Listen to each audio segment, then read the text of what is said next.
ఆంధ్రప్రదేశ్ రాష్ట్రంలోని కర్నూలు నగర medical college సమీపాన ఉన్న షాషా మసీదు దశాబ్దాలుగా కొనసాగిన వివాదానికి ఇప్పటికీ ఒక ముగింపు లభించింది.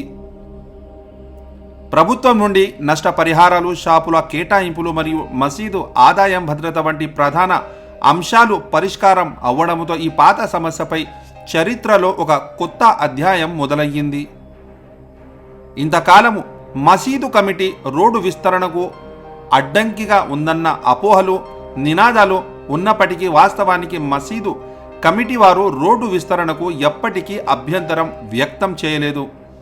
అయినా ఇప్పటి వరకు రోడ్డు విస్తరణ ఎందుకు కాలేదో, ఈ కథలో ఎలా ఈ దశాబ్దాల వివాదం ప్రారంభమయ్యిందో, ఎవరి పాత్రల వల్ల దీని పరిణామం ఎలాంటి మలుపులు తీసుకుందో, చివరికి పరిష్కారం ఎలా సాధ్యమయ్యిందో దాని పూర్తి వివరాలు ఈ రిపోర్టులో తెలుసుకుందాం. 2013 కర్నూలు నగరం కలెక్టర్ కార్యాలయం నుండి రాజ్విహార్ సెంటర్ వరకు రోడ్డు విస్తరణ పనులు ప్రారంభమయ్యాయి. ఆ సమయంలో షాషా మసీదుకు చెందిన 7 షాపులు సుమారు 4.75 సెంట్ల స్థలం రహదారి మధ్యలోకి వచ్చాయి. ఈ షాపుల నుంచే మసీదుకు అవసరమైన ఖర్చులు, విద్యుత్ బిల్లులు, ఇమాం వేతనం మరియు ఇతర దినచర్య వ్యయాలు వస్తుండేవి. అందుకే మసీద్ ముతవల్లి రహదారి విస్తరణకు వ్యతిరేకంగా కాకుండా వారు రోడ్డుకు భూమి ఇవ్వడానికి సిద్ధమైనప్పటికీ మా మసీదు షాపులు మరియు వాటి ద్వారా వచ్చే మసీదుకు వచ్చే ఆదాయానికి సమానంగా ప్రత్యామ్నాయ స్థలం లేదా పరిహారం ఇవ్వాలి అని ప్రభుత్వాన్ని మరియు అప్పటి ప్రభుత్వాధికారులను కోరారు. కానీ ఆ సమయంలో అధికారులు లేదా స్థానిక నాయకులు స్పష్టమైన చర్యలు తీసుకోలేదు. ఈ కారణంగా షాపులు అలాగే రోడ్డుకు అడ్డంగా ఉండిపోయాయి.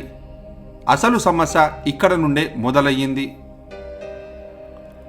రోడ్డు పనులు వేగంగా సాగుతుండగా అధికారులు షాపులను తొలగించమని చెప్పారు. కానీ మసీదుకు నష్టపరిహారం లేదా మరో స్థలం ఇవ్వాలనే గట్టి హామీ ఇవ్వలేదు మసీదు ముతవల్లీలకు. అప్పటి ప్రజాప్రతినిధులు, అధికారులు ఈ విషయం మీద సీరియస్గా స్పందించలేదు. ముతవల్లి పలుమార్లు లేఖలు రాసినా లేదా విజ్ఞప్తులు చేసినా అవి కేవలం కాగితాలపైనే మిగిలిపోయాయి. వారి నిర్లక్ష్యం వల్లే మసీదు కమిటీ మరియు స్థానిక ముస్లింలలో ఆవేదన మరియు అసంతృప్తి పెరిగింది. కొద్ది కాలానికే ఇది ఒక పెద్ద వివాదంగా మారిపోయింది. రాజకీయ నాయకులు, సామాజిక సంస్థలు కూడా ఈ విషయంపై స్పందించడం ప్రారంభించారు. కర్నూలు ఎమ్మెల్యే మరియు ఆంధ్రప్రదేశ్ ప్రభుత్వంలో మంత్రిగా ఉన్న టీజీ భరత్ బాధ్యతలు చేపట్టిన తర్వాత షాషా మసీద్ సమస్యను వ్యక్తిగతంగా పరిశీలించారు. ఏళ్ల తరబడి పరిష్కారం కాని ఈ సమస్యను గమనించిన ఆయన మసీదు స్థలానికి చెందిన ఆ షాపులు రహదారిలో ఎందుకు అడ్డంగా ఉన్నాయో అని మొదట అధికారులను అడిగి తెలుసుకున్నారు. తరువాత పూర్తి రికార్డులు పరిశీలించి మసీదుకు నష్టం జరగకుండా శాంతియుత పరిష్కారం కొనసాగాలని ఆయన నిర్ణయించారు. టీజీ భరత్ రహదారి విస్తరణను ఆపాలని కాదు, అభివృద్ధి కూడా ఉండాలి, మసీదు యొక్క ఆర్థిక హక్కులు కూడా కాపాడబడాలి అన్న సమతుల్య అభిప్రాయంతో ముందుకు వచ్చారు. ఆయన మొదటి ప్రతిపాదనగా అశోక్ నగర్లోని మున్సిపల్ షాపులను తక్కువ అద్దెలకు కేటాయించి ఆ ఆదాయాన్ని మసీదు ఖర్చుల కోసం ఉపయోగించేలా సూచించారు. దీనితో మసీదుకు నిరంతర ఆదాయం కొనసాగుతుందని ఆయన భావించారు. కానీ మసీదు ముతవల్లి ఈ ప్రతిపాదనను స్వీకరించలేదు. వారి అభిప్రాయం ప్రకారం అశోక్ నగర్ షాపుల అద్దెలు చాలా తక్కువగా ఉంటాయని, దానితో మసీదుకు వచ్చే ఆదాయం సరిపడదని వారు అన్నారు. అందుకే మసీద్ ముతవల్లి ప్రభుత్వానికి మార్కెట్ విలువ ప్రకారం నష్టపరిహారం ఇవ్వాలని గతంలో అధికారులు ఇచ్చిన లేఖ ప్రకారం మసీదుకు స్థలం కేటాయించాలని కోర్టులో ఆశ్రయించారు. షాషా మసీద్ ముతవల్లి దాఖలు చేసిన రిట్ పిటిషన్పై ఆంధ్రప్రదేశ్ హైకోర్టులో విచారణ జరిగింది. ఈ విచారణలో కోర్టు మసీదు పేర్కొన్న సర్వే నంబరుకు సంబంధించిన రికార్డులను పూర్తిగా పరిశీలించగా ఆ భూమి పోరంబోగు భూమి ప్రభుత్వ భూమిగా నమోదైందని కోర్టు భావించింది. సాధారణంగా మసీదులు, మందిరాలు, చర్చిలు మరియు ఇతర ప్రార్థన స్థలాలు చాలా వరకు ఇలాంటి ప్రభుత్వ భూములపైనే అనగా పోరంబోగు స్థలాలపైనే నిర్మించబడి ఉన్నాయి. హైకోర్టు రహదారి విస్తరణ మసీదును ప్రజా ప్రయోజనానికి సంబంధించిన అభివృద్ధి కార్యక్రమంగా పేర్కొంది. అందువల్ల ట్రాఫిక్ సౌకర్యం మరియు ప్రజల భద్రత కోసం మసీదుకు చెందిన ఆ షాపులను తొలగించాల్సిందే అని కోర్టు తీర్పునిచ్చింది. అయితే కోర్టు స్పష్టంగా పేర్కొంది ఇంకొకటి, అద్దెదారులకు షాపులు ఖాళీ చేయడానికి తగిన సమయం ఇవ్వాలి. మసీదు యాజమాన్యం తమ హక్కుల ఆధారాలు సమర్పించిన తర్వాత అవసరమైన నష్టపరిహారం ఇవ్వాలనే విషయాన్ని కూడా ప్రభుత్వం పరిశీలించాలని కోర్టు ఒక సమతుల్య తీర్పునిచ్చింది. రోడ్డు అభివృద్ధి కొనసాగుతూ మసీదుకు కూడా న్యాయం జరగాలని సూచించింది.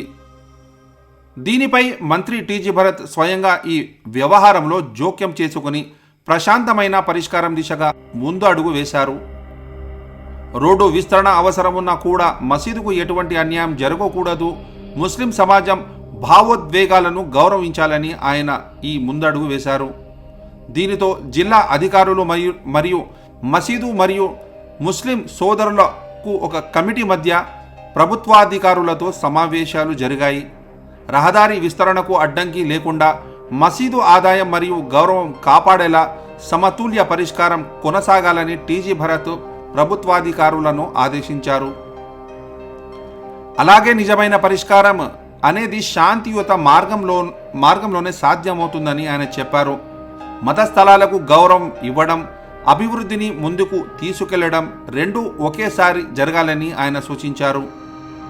ఈ విధంగా హైకోర్టు తీర్పు మరియు టీజీ భరత్ చొరవతో దశాబ్దాలుగా కొనసాగుతున్న షాషా మస్జిద్ సమస్య శాంతియుత మార్గంలో పరిష్కారం దిశగా సాగింది. ఎంఓయు ప్రకారం మున్సిపల్ కమిషనర్ కార్యాలయంలో 27,11,954 రూపాయల చెక్ మసీదు ముతవల్లికి అధికారికంగా అందజేయబడింది. దీని తర్వాత మసీదు కమిటీ స్వచ్ఛందంగా ఆ 7 షాపులను కూల్చి మున్సిపల్ కార్పొరేషన్కి అప్పగించింది. దీనితో రహదారి విస్తరణ పనులు అడ్డంకులు లేకుండా కొనసాగాయి. ఈ చర్యతో 2 ప్రయోజనాలు సాధించబడ్డాయి. ఒకటి, ప్రజలకు రహదారి సౌకర్యం మరియు ట్రాఫిక్ సౌలభ్యం పెరిగింది.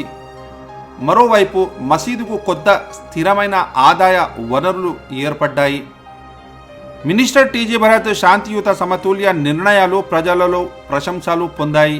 కొంతమంది రాజకీయ ప్రత్యర్థులు దీన్ని వేరే దానికి తిప్పే ప్రయత్నం చేసిన పరిష్కారం న్యాయంగా ఉండటంతో ఆ ప్రయత్నాలు విఫలమయ్యాయి. మసీదుకు ఇప్పుడు స్థిరమైన ఆదాయం లభించే భద్రత ఏర్పడింది.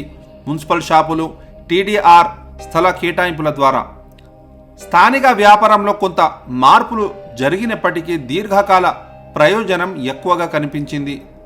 మసీద్ ముతవల్లి సయ్యద్ ఆజం మరియు కమిటీ సభ్యులు ఈ పరిష్కారానికి మంత్రి టీజీ భరత్ మరియు జిల్లా అధికార యంత్రాంగానికి కృతజ్ఞతలు తెలిపారు.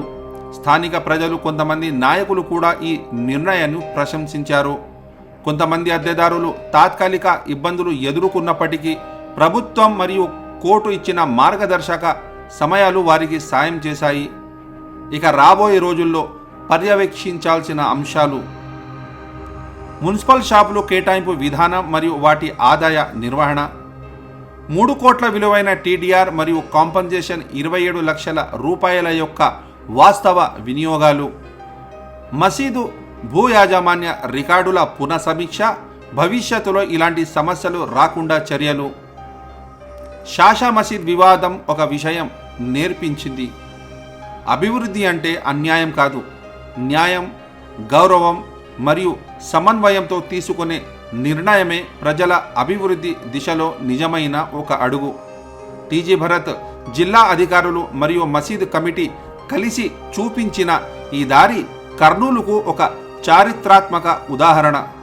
వివాదాలు కాకుండా సంభాషణ ద్వారా సమస్యలు పరిష్కరించవచ్చని ఇది సాక్ష్యంగా నిలిచింది.